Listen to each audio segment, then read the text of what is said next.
Bakit sumigaw ang anak ng babaeng taga-Sanam na, "Masakit ang ulo ko," habang nag-ani? Dahil sa matinding pananakit ng ulo.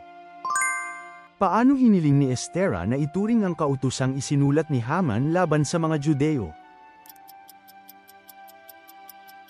Na ito ay kanselahin. Ano ang pangalan ng babaeng minahal ni Jacob at pinakasalan niya? Rachel. May nagpapahalaga sa isang araw higit sa iba, at ang iba na may nagpapantay-pantay sa lahat ng araw, para saan dapat ginagawa ng bawat isa ang kanyang paniniwala tungkol dito. Para sa Panginoon.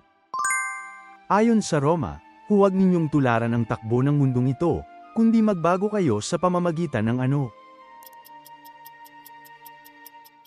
Sa pamamagitan ng pagbabago ng inyong pag-iisip.